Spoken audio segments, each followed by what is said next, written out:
இந்த எபிசோடில் நாம் இயக்குனர் விஜயகுமாரன் இயக்கத்தில் எழுந்திருக்கிற கிராணி படத்தை பற்றி தான் பார்க்க போகிறோம். இந்த படத்தோட கதையை பற்றி பார்த்தோம்னா, கேரளா தமிழக எல்லைப்பகுதியில் உள்ள ஒரு கிராமத்தில் 10 வயது சிறுமி கொடூரமாக கொலை செய்யப்படுறாங்க.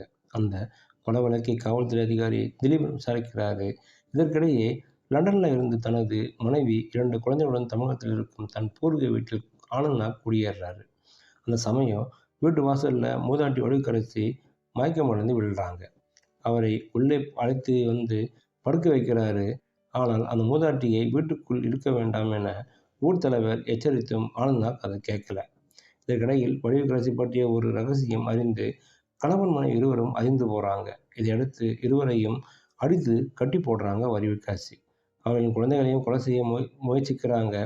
மறுபுறம் போலீஸ் அதிகாரி திலீபனும் ஊர் தலைவரான கஜராஜும் ஆனந்த்நாக் வீட்டுக்கு வர்றாங்க.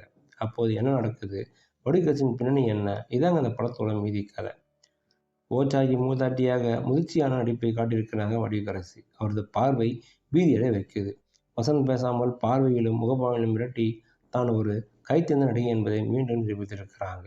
காவல்துறை அதிகாரியாக நடித்திருக்கும் திலீபன், போலீஸ் கான்ஸ்டபிளாக நடித்திருக்கும் சிங்கம்புலி, ஊர் தலைவராக நடித்திருக்கும் கஜராஜ், வீட்டின் உரிமையாக நடித்திருக்கும் ஆனந்த்நாக், அவரது மனைவியாக நடித்திருக்கும் அபர்ணா மற்றும் குழந்தை நட்சத்திரங்களாக மாஸ்டர், கன்ஷியா, பேபி, சாண்ட்ரி என அனைவரும் நடிப்பிலும் குறைவுடன் சொல்லலாம்.